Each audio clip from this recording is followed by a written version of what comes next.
혜리 씨, 요즘 그 자동차나 의료 산업 쪽에서 가장 각광받는 기술이 뭔지 아세요?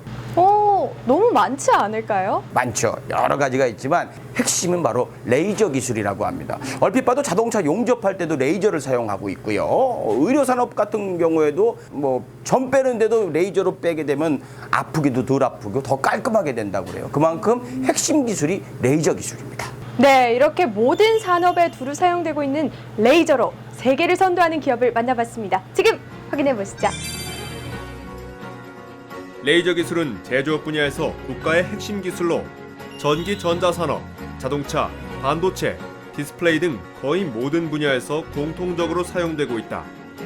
이처럼 고도화되고 있는 현재의 산업체계 속에 레이저 및 레이저를 장비에 응용하는 기술은 필수 요소.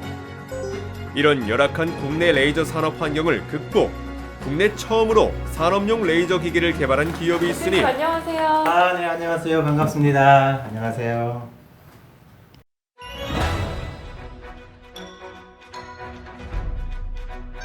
레이저 기반 원천 기술 기업 회사입니다. 레이저란 전기 에너지를 광 에너지로 바꿔 가지고 산업 여러 군데 쓰고 있는데 대표적으로 용접이라든가 절단 드릴링 등 쓰고 있는데 구체적으로는 자동차 부품, 2차 전지, 반도체, 디스플레이, 의료 분야 등 아주 다방면으로 쓰고 있습니다. 레이저 원천 기술인 레이저 소스에서부터 레이저 응용 시스템까지 산업에 요구하는 여러 가지 시스템들을 다 구현할 수 있는 회사입니다. 97년 외환위기 때 회사를 창업한 김정묵 대표는 국내 처음으로 산업용 레이저 기기를 국산화하는 데 성공. 지금까지 레이저 융복합 기술을 토대로 자동차, 2차 전지 등의 다양한 산업 분야에서 레이저 응용 솔루션을 제공하고 있다. 지금 이제 국내에서도 많은 레이저들이 좀 개발이 되고 있고 실질적으로 많이 쓰이고는 있습니다만 레이저 개발이라고 하는 것은 광학, 전기전자, 기계, 제어 모든 요소 기술들이 다 통합된 하나의 통합입니다. 즉 산업의 마지막 결과물이라고 할까요? 그런 과정을 거쳐서 현재 레이저가 국산화가 됐습니다. 국산화 성공 이후 국내 레이저 제품 보급률이 높아지면서 이들은 더욱 연구 개발에 매진했는데 원거리에서 레이저 빔을 집적해 용접하는 이 기술은 2차원 평면뿐만 아니라 3차원 공간적으로 용접 포인트를 선택할 수 있고 로봇이 움직이는 데 걸리는 불필요한 시간도 줄였다.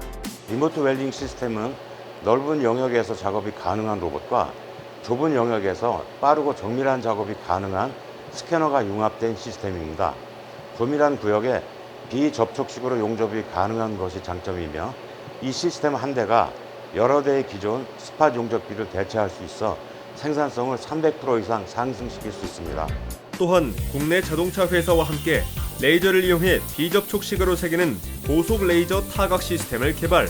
재질에 관계없이 새기는 깊이를 0.3mm로 일정하게 유지할 수 있어 전 세계 차대 번호 법규를 만족하고 있다. 모든 차량에는 고유의 ID 번호를 부여하게 되어 있는데 이것이 차체 ID를 써주는 장비입니다. 이 부여된 ID는 훼손할 수 없도록 깊게 각인이 되어야 하는데 기존의 기계식 방식으로는 점점 견고해지는 차체에 각인을 하는 것이 불가능합니다. 즉 차체 강판의 고장력화와 훼손 불가능한 깊은 각인을 동시에 만족시킬 수 있는 장비라고 할 수 있습니다. 현재 이 모델은 2세대로서 1세대에 비해 보다 높은 각인 시송 확보가 가능하며 원가 절감으로 인해 보다 합리적인 가격으로 고객에게 접근할 수 있습니다. 파장에 따라 분류되는 IR, UV, 그린 등의 레이저는 정밀한 가공이나 비금속 재료의 구멍 내기, 절단 등에 이용되는데 비접촉식으로 물질을 가공하기 때문에 가공 뒤에 후처리 공정이 필요하지 않다. 이들은 이렇게 레이저 소스 및 레이저 가공 시스템을 직접 제작하고 공급하고 있다. 고객이 요구하는 최적의 솔루션을 만족하기 위해서 그 기본이 되는 레이저 소스를 개발하는 곳입니다. 그러기 위해서 식물로 따지면은 이제 씨앗으로부터 시작하는 이제 파이브 오실레이터를 먼저 만들게 되고요. 그걸 이용해서 이제 적외선, 광선을 증폭해서 고출력 적외선 레이저를 만들게 됩니다. 그거를 이제 파장 가변을 통해서 그린 레이저, 그다음에 자외선 레이저 이렇게 해서 파장 개발을 통해서 고출력 자외선 레이저까지 개발하는 곳이 되겠습니다. 이들은 부설 레이저 기술 연구소를 설립하는 등 매출액의 상당 부분을 연구 개발에 투자. 현재 직원 중 27%가 연구 인력인데 이렇게 레이저 원천 기술 및 융복합 기술 확보에 노력하며 이들의 가치를 인정하는 해외 기업들이 증가. 아시아, 미국, 유럽 등의 수출 비중이 늘어나며 레이저 전문 기업으로의 명성을 쌓아가고 있다. 기술 기업은 기업의 가치는 결국은 기술력이라고 봅니다. 그 기술력은 끊임없는 연구개발을 통해서 보완, 발전해 나가야 하는데 레이저 성격은 특히 그것이 강합니다.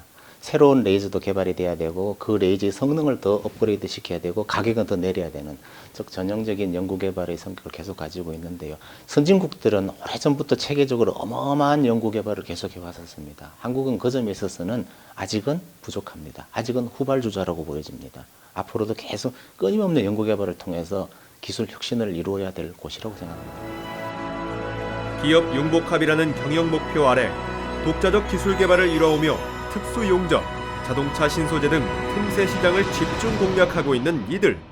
세계 속의 레이저 기술 기업으로 뻗어가는 이들을 비즈라이프가 응원한다. 레이저의 전문 기술 기업으로서 한국에도 글로벌 시장에서 내놓을 수 있는 레이저 회사가 있다는 것을 남기고 싶습니다. 레이저라고 하는 것은 바야흐로 미국과 독일이 주도하는 세계 시장에 중국이 새로운 큰 경쟁자로서 떠오르고 있습니다. 거기에 한국은 틈바구니에 끼어서 잘못하면 소멸될지도 모르는 위기입니다. 여기에 한국의 몇몇 저희들보다 먼저 선도 레이저 기업과 같이 레이저 기술을 끊임없이 해서 세계에서 남아있는 그런 큰 기술 기업으로 남고 싶습니다.